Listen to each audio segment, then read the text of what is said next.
तो आज के इस वीडियो में मैं एक्सप्लेन करने वाला हूँ हाल ही में थिएटर में रिलीज हुई एक हॉरर कॉमेडी फिल्म। इस फिल्म का नाम है भूतनी। तो कहानी काफी इंटरेस्टिंग है, तो अंत तक बने रहें। और वीडियो अगर पसंद आता है तो वीडियो को भी लाइक कर दें और चैनल को भी सब्सक्राइब कर दें। तो शुरुआत में हमें दिल्ली के सेंट विंसेंट कॉलेज को दिखाया जाता है। कहा जाता है कि वहाँ एक रिचुअल है कि हर साल वैलेंटाइंस डे में वर्जिन ट्री की पूजा की जाती है। ऐसा माना जाता है कि इस पेड़ की पूजा करके आपको सच्ची मोहब्बत मिलती है। दूर दूर से लोग आते हैं सच्ची मोहब्बत ढूंढने के लिए, लेकिन एक लड़की की मोहब्बत पूरी नहीं हुई। साल 2003 के होलिका दहन में उसी कॉलेज में आग लग जाती है और हमें एक लड़की के भयानक आवाज सुनाई देती है जो चिल्लाती है कि मैंने तुझसे सच्ची मोहब्बत मांगी थी। कहानी आती है प्रेजेंट समय में, मतलब के 2025 के वैलेंटाइंस डे को दिखाते हुए, जहाँ हम शांतनु नाम के लड़के को देखते हैं जो कि जल्दी से अपने कॉलेज पहुंचता है उस लड़की से मिलने के लिए जिसे वो पसंद करता है।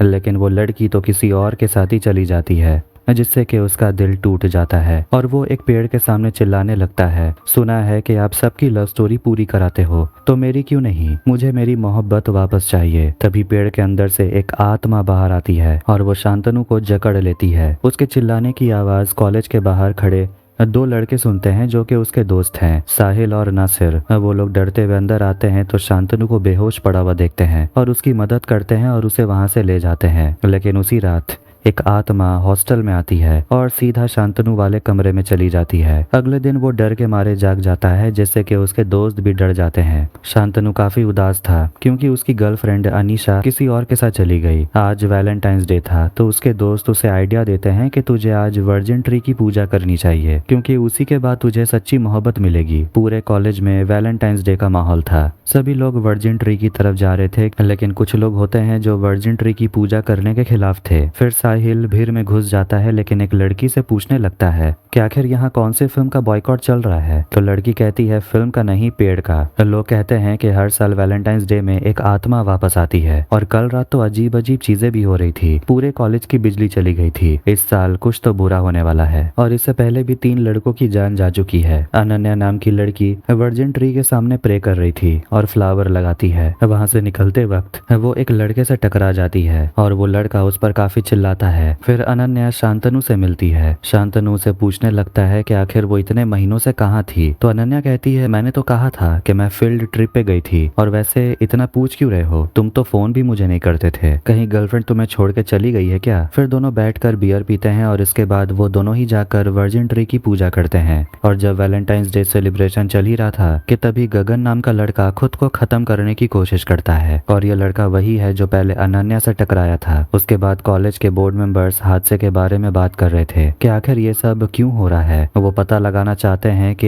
ये वर्जिन ट्री के बारे में जो लोग बोलते हैं क्या वो सच है या नहीं। एक लड़की कहती है कि ये एक पैटर्न है। वैलेंटाइंस डे के दिन 3 लड़के खुद को मारने की कोशिश करते हैं और छोटी होली के दिन खुद को खत्म कर लेते हैं। 60 से ज्यादा स्टूडेंट्स के अंदर दौड़े पड़े। एक ट्रस्टी मेंबर कहता है गगन को किसी तरह बचा लिया गया। अब ये सब नाटक बंद करो, वरना मीडिया इस कॉलेज को खा ही जाएगी। प्रिंसिपल कहती है कि ये लड़की सही कह रही है, हमें कुछ ना कुछ तो करना पड़ेगा। वो स्वाति से कहती है कि कल से इंटर कॉलेज कंपटीशन शुरू होने वाला है, तुम उस पे फोकस करो। उन्हें डॉक्टर कृष्णा त्रिपाठी के बारे में पता चलता है जो कि एक पैराफिजिसिस्ट है, मतलब मॉडर्न तांत्रिक, और वो इसी कॉलेज का स्टूडेंट रह चुका है। वो पता कर सकता है कि आखिर इस कॉलेज में क्या हो रहा है। इसके बाद हम कृष्णा त्रिपाठी को देखते हैं जो कि मॉडर्न टेक्नोलॉजी का इस्तेमाल करके भूतों से लड़ता है। फिर उसे कॉलेज से कॉल आता है और प्रिंसिपल उससे बात करती है। प्रिंसिपल उसे कहती है कि तुम्हें कॉलेज आना होगा, यहाँ प्रॉब्लम हो गई है। बाबा पूछता है आखिर क्या प्रॉब्लम हो गई है? भूत, पिशाच, वैम्पायर कुछ तो होगा वहाँ। अगली सुबह शांतनु फिर अपने कमरे में एक आत्मा को देखता है और डर के मारे नींद से जाग जाता है, लेकिन उसे नहीं पता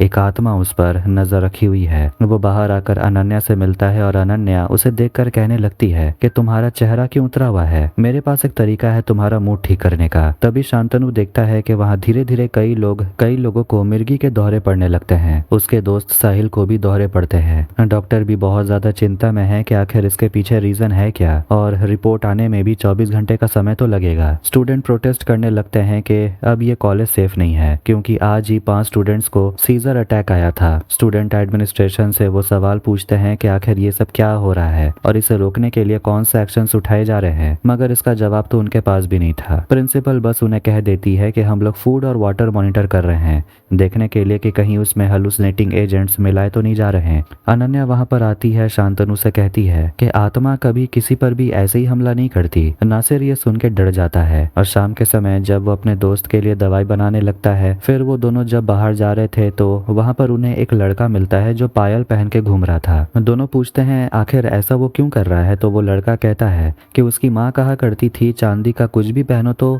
भूत आसपास नहीं भटकती। नासिर पूछता है तुम्हारे पास चांदी का कुछ और भी है क्या, तो वो लड़का कहता है हाँ झुमके हैं। नासिर कहता है मुझे दो। वो लोग साहिल से मिलते हैं और साहिल उससे कहता है कि वो अब बिल्कुल ठीक है और उसे अब कोई प्रॉब्लम नहीं है। इधर बाकी स्टूडेंट्स भी भूत के बारे में बात कर रहे थे कि पता नहीं वो भूतनी अभी कहाँ होगी। तभी नासिर छत में एक डरावने साये को देखता है, लेकिन ये तो बाबा थे और वो लोग फालतू में ही डर जाते हैं। सभी लोग भाग गए थे। रात में जब तीनों दोस्त सो रहे थे तभी एक आत्मा शांतनु के पास जाके सो जाती है, लेकिन तभी उस कमरे में बाबा घुस आता है जिससे कि वो तीनों डर जाते हैं। कृष्णा त्रिपाठी अपने बारे में बताता है कि वो इसी कॉलेज से 2 बार BA पास कर चुका है, इसलिए लोग उसे बाबा कहते हैं। साहिल कहता है अच्छा हुआ आपने 2 बार MA नहीं किया, वरना लोग आपको मामा बुलाते हैं। अगली सुबह न्यूज़पेपर में खबर छपती है गगन ने खुद को खत्म करने की कोशिश की। अब इसी रीजन के वजह से स्टूडेंट्स को लगने लगता है कि कॉलेज सच छुपाने की कोशिश कर रही है। बाबा कॉलेज के बोर्ड मेंबर से बात करते हैं और वो लोग पैरानॉर्मल सोसाइटी से क्लीन चिट चाहते हैं ताकि कोई भी कॉलेज के ऊपर सवाल न उठाए,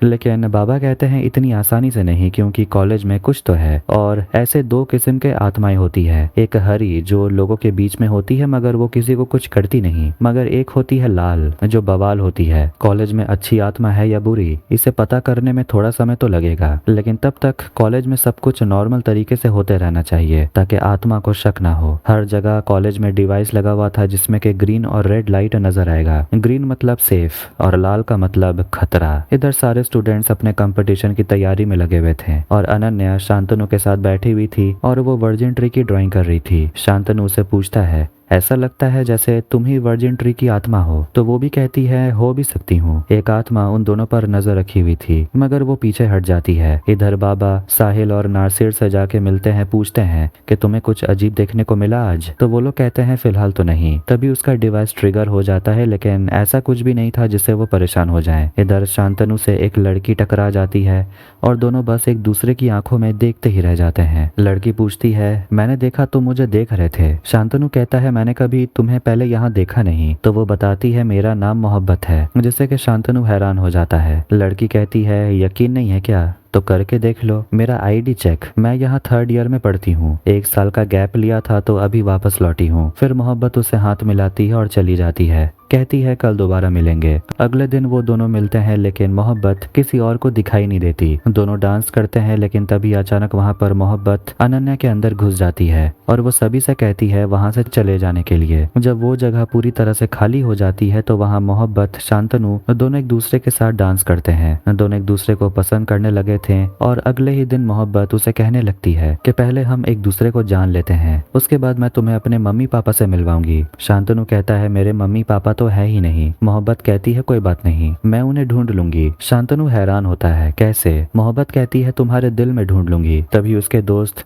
दरवाजा खटखटाते हैं तो शांतनु कहता है मैं अभी मोहब्बत के साथ हूँ, तुम लोग अभी जाओ। वो लोग रिक्वेस्ट करते हैं हमें भी देखना है, मगर शांतनु उन दोनों को भगा देता है। अब यहाँ हर समय शांतनु मोहब्बत को देखते ही रहता है, लेकिन मोहब्बत जो असली में है ही नहीं। इस कारण के वजह से लोगों को गलत सिग्नल जाता है, जैसे कि शांतनु उन्हें देख रहा है। अनन्या और शांतनु को करीब देखकर मोहब्बत को काफी ज्यादा जलन होती है और वो हमेशा अनन्या को अपने काबू में करके उसे शांतनु से दूर ही रखती है। देखते हैं कि अनन्या शांतनु को पसंद करने लगी थी, मगर उसे कभी हिम्मत ही नहीं हुई कि वो अपनी फीलिंग्स शांतनु को बता पाए। मगर इस बार वो अपना मन बना लेती है कि वो शांतनु से अपनी दिल की बात कह के रहेगी। मगर मोहब्बत उसे चोट पहुंचाने की कोशिश करती है, गमले उसके ऊपर गिराने वाली थी कि तभी शांतनु आकर उसे बचा लेता है। अनन्या उसे पूछती है कि आखिर तुम यहाँ क्यों आए हो, तो शांतनु उसे मोहब्बत के बारे में बताता है।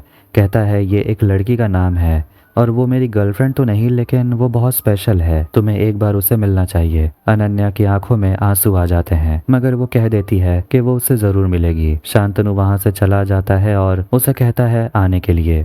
जब वो वहां से जा रही थी तो वहां वो अजीब चीजें होते हुए देखती है और वो अपने ही सामने खुद को देखती है जिसकी आंखें पूरी तरह से सफेद हो चुकी थी। उसके हाथ में जो फ्लावर्स थे वो सूख जाते हैं जिससे वो डर जाती है। बाबा का डिवाइस ट्रिगर हो गया था और वो भागते हुए जाता है उस आत्मा से लड़ने के लिए और वो अनन्या को जड़ों में बंधा हुआ देखता है। वो जड़ को काटने की कोशिश करता है लेकिन फिर से वो बढ़ जाता है। वो किसी तरह अनन्या को बचा लेता है। मोहब्बत शांतनु से कहती है कि उसकी तबीयत कुछ ठीक नहीं लग रही, इसीलिए वो आज अनन्या से मिल नहीं पाएगी। इधर शांतनु के दोनों दोस्त एग्जीबिशन देखने के लिए जा रहे थे। बाबा अनन्या को कॉलेज के इन्फर्मरी में छोड़कर चले जाते हैं और जैसे ही शांतनु अनन्या को मैसेज करने वाला था कि मोहब्बत उससे मिल नहीं पाएगी, मोहब्बत अपने शक्ति से उसे बेहोश कर देती है। जिस जगह हादसा हुआ था वहां से बाबा को एक पेड़ का पत्ता मिला था लेकिन ये पत्ता तो वर्जिन ट्री से मैच नहीं करता। तो वो लोग अंदर हॉल में जाते हैं जहाँ के साल 2003 में आग लग गया था और वहां पर एक सूखा हुआ पेड़ था और उसी पेड़ के पत्ते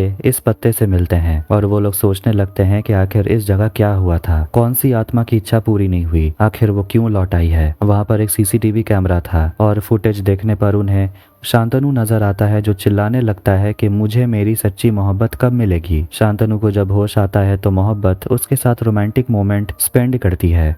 वो उसे आई लव यू कहती है। शांतनु कहता है पहले हमें तो एक दूसरे पर ट्रस्ट करना चाहिए। वो पूछती है क्या तुम मुझ पर भरोसा नहीं करते, मुझसे डरते हो। वो कहता है नहीं, ऐसी बात नहीं है। मोहब्बत कहती है सुना है लड़के सिर्फ शरीर से प्यार करते हैं। शांतनु कहता है नहीं, प्यार तो रूह से होती है। ये सुनकर मोहब्बत का दिल पिघल जाता है और वो अपना सच उसे बताने का सोच लेती है। फिर वो उसे सच बताती है कि वो असल में एक आत्मा है और वो जिंदा नहीं है। मगर शांतनु को ये सब मजाक लग रहा था लेकिन जब मोहब्बत उसे अपना भयानक चेहरा दिखाती है तो शांतनु वहां से डर के मारे भाग जाता है। वहां की लाइट्स टिमटिमाने लगती है और इधर बाबा वर्जिन ट्री के पास पहुंचते हैं और लगातार पेड़ पर मुक्के मारते हैं। इधर मोहब्बत शांतनु को कंट्रोल करने लगती है और शांतनु को भी दोहरे पड़ने लगते हैं। फिर बाबा वहां पर आते हैं और उनके डिवाइस पर ग्रीन एनर्जी डिटेक्ट हो रहा था। वो अपने एक बंदूक से आत्मा को शूट करते हैं जिससे कि मोहब्बत वहां से गायब हो जाती है और शांतनु गिर जाता है। इसके बाद बाबा शांतनु को सेफ जगह लेकर जा रहे थे क्योंकि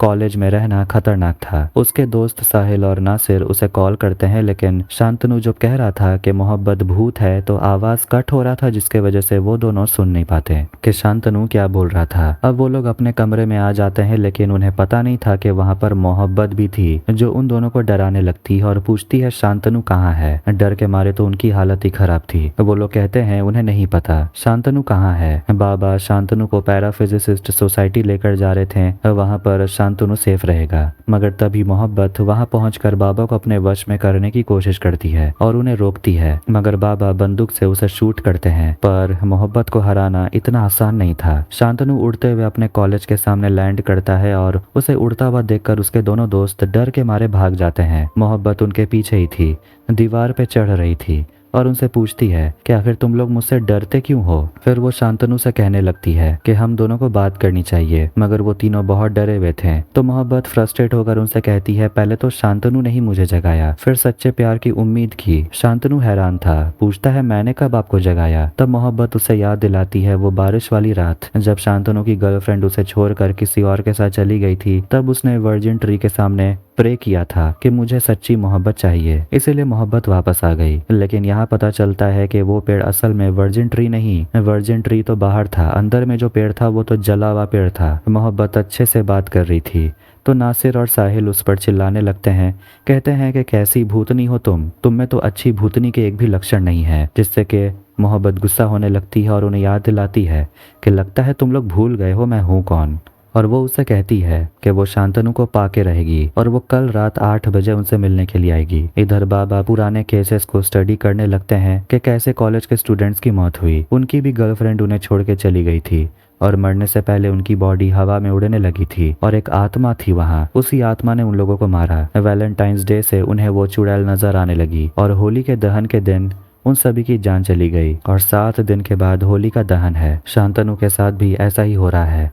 इसलिए शांतनु की जान बचाना बहुत जरूरी है। अगले दिन वो तीनों दोस्त बाबा से मिलते हैं और बाबा शांतनु को समझाते हैं कि तुम्हें बस आत्मा के साथ टाइम पास करना है और हम लोग पता लगाएंगे कि आखिर उसकी हिस्ट्री क्या है। शांतनु को वो लोग समझा देते हैं कि तुम्हें बस खुद को और उस भूतनी को शांत रखना है ताकि हम लोग उसे आसानी से पकड़ पाएं। तभी उसे अनन्या कॉल कर रही थी। नासिर उसे समझाता है कॉल मत उठाना वरना मोहब्बत वापस आ जाएगी। बाबा उसे समझा देते हैं मोहब्बत के सामने अनन्या का नाम मत लेना वरना उसके लिए ही प्रॉब्लम खड़ी हो जाएगी। शांतनु के जाने के बाद बाबा नासिर और साहिल को समझा देते हैं कि तुम्हारे दोस्त के पास सिर्फ 5 दिन का समय बचा है, उसके बाद होली का दहन है। इधर अनन्या की भी हालत खराब थी क्योंकि मोहब्बत के वश में आने के वजह से उसे काफी भयानक सपने आ रहे थे और वो अंदर से बहुत ज्यादा डरी हुई थी और वो शांतनु को गले लगाकर रोने लगती है। कहती है उस आत्मा ने मुझसे कहा तुमसे दूर रहने के लिए। शांतनु उसे कह देता है हम दोनों फिर कभी नहीं मिलेंगे और वो उसके जाने के बाद अनन्या बहुत रोने लगती है। इसके बाद जैसे ही रात के 8 बजते हैं तो जैसा कि मोहब्बत ने कहा था वो शांतनु से मिलने आती है और बाकी के दोनों दोस्त मस्ती मजाक करने लगते हैं और अंदर से तो बहुत डरे हुए थे और वो मोहब्बत से कहते हैं कि वो अपनी भूतनी भाभी के लिए गृह प्रवेश का इंतजाम किए हैं जिससे कि मोहब्बत खुश हो जाती है। आखिर में मोहब्बत खुद का चेहरा बाकी दोनों दोस्तों को भी दिखाती है और वेलकम के लिए उन्हें थैंक यू कहती है। वो दोनों तो मोहब्बत को देखते ही रह जाते हैं। फिर वो शांतनु को उठा के ले जाती है उसके साथ टाइम स्पेंड करने के लिए। फिर वो दोनों जाकर बाबा को बताते हैं कि हुआ क्या। भूतनी शांतनु को उठाकर लेकर चली गई। फिर वो चारों मिलकर अपने लिए व्हाट्सएप ग्रुप बनाते हैं और उस पर बातें करते हैं। मोहब्बत शांतनु से पूछती है कि तुम कर क्या रहे हो, तो वो कहती है ये हमारा स्टडी ग्रुप है। बाबा शांतनु से कहते हैं उस लड़की से पूछो कि जब वो जिंदा थी तो उसकी लाइफ कैसी थी। शांतनु से पूछता है जब आप जिंदा थी तो आपकी लाइफ कैसी थी, तो वो कहती है मुझे याद नहीं, बस इतना जानती हूँ कि मैं वो मोहब्बत हूँ जो तुम्हें चाहिए। तभी उसे अनन्या का कॉल आता है तो शांतनु अपना फोन ही ऑफ कर देता है। शांतनु उसे पूछता है कि आपको वर्जिन ट्री से क्या दिक्कत है, तो वो कहती है पता नहीं, उसमें कुछ तो अजीब है और तुम इतने सवाल क्यों पूछ रहे हो। इसके बाद वो दोनों अंताक्षरी खेलने लगते हैं। इधर बाबा अनन्या को अपने पास बुलाते हैं और टेलीस्कोप से शांतनु को बादलों के बीच में बैठा हुआ दिखाते हैं जिससे कि वो भी हैरान थी कि आखिर शांतनु इतने गंदे VFX वाले बादल में कर क्या रहा है। अगले दिन जब वो शांतनु से मिलती है तो वो उसे थप्पड़ लगाती है। कहती है कि तुम इतनी बड़ी प्रॉब्लम में हो और तुमने मुझसे हेल्प भी नहीं मांगी, उल्टा तुम मुझे दूर कर रहे हो। तो वो कहता है कि अगर तुम्हें दूर नहीं करता तो वो भूतनी तुम्हें मार देती। बाबा को पता था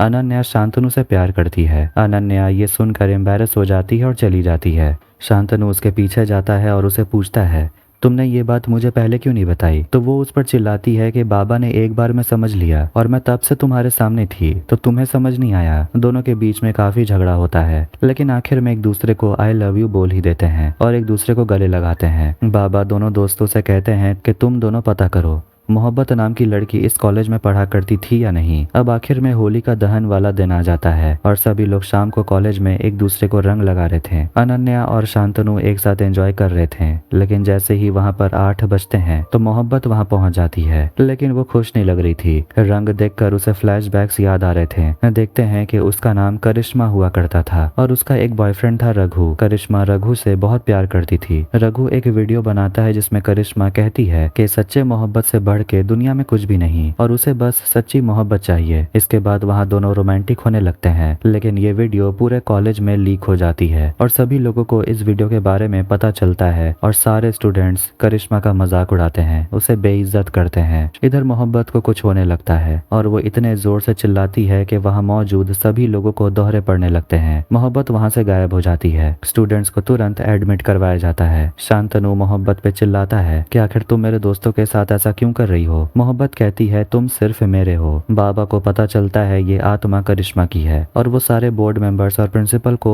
बताता है इस बारे में लेकिन प्रिंसिपल को पता है करिश्मा कौन है। प्रिंसिपल बताती है साल 2003 में करिश्मा यहाँ पर पढ़ा करती थी और रघु ने उसे धोखा दिया था। उन दोनों का एक इंटीमेट वीडियो लीक हो गया था। फ्लैशबैक में देखते हैं मोहब्बत मतलब करिश्मा रघु पे चिल्लाती है कि मैंने तुमसे प्यार किया, अगर तुमने मेरे साथ ऐसा क्यों किया, तुमने वीडियो लीक क्यों किया। मगर रघु तो हंसते रहता है और कहता है कि आज तुम हो कल कोई और होगा, जस्ट चिल।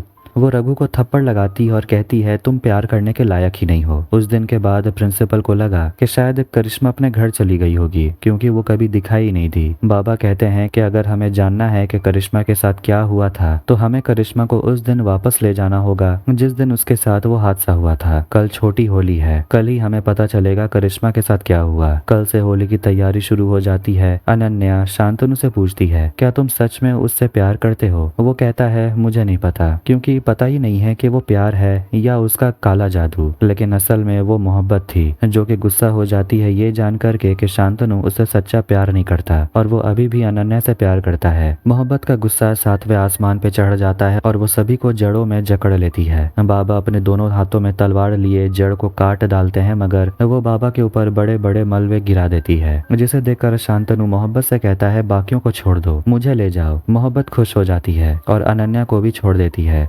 लेकिन जैसे ही वहां पर रंग उड़ने लगते हैं उसे फिर से वो दिन याद आने लगते हैं जब हाथ उठाने को लेकर रघु करिश्मा को बहुत पीटता है और अपने दोस्तों से कहता है वहां से जाने के लिए, लेकिन करिश्मा इतनी जोर से गिरती है कि उसके सिर से खून निकलने लगता है और वो वहीं दम तोड़ देती है। डर के मारे रघु करिश्मा के गले में फंदा डाल देता है और उसे पेड़ से लटका देता है ताकि लोगों को ये लगे कि करिश्मा ने खुद को मारा, मगर वो तब भी जिंदा थी और वो वहीं तड़प तड़प के मर जाती है। फिर उस जगह में आग लगा दिया जाता है ताकि सारा सबूत मिट जाए। मोहब्बत के गुस्से को शांत करने के लिए बाबा उसके सामने जाते हैं और मोहब्बत बाबा को देखकर याद करती है कि वो बाबा कोई और नहीं बल्कि वही स्टूडेंट है जो करिश्मा को पसंद किया करता था, लेकिन कभी अपने दिल की बात करिश्मा से वो कह नहीं पाया। वो बाबा से कहती है कि मैंने उन लोगों को नहीं मारा, मेरी मोहब्बत भी अभी अधूरी है। बाबा मतलब कृष्णा त्रिपाठी ने पुलिस को बहुत समझाने की कोशिश की कि करिश्मा ऐसे ही गायब नहीं हो सकती, इसके पीछे जरूर रघु का हाथ है, लेकिन उसकी बात कोई नहीं सुनता।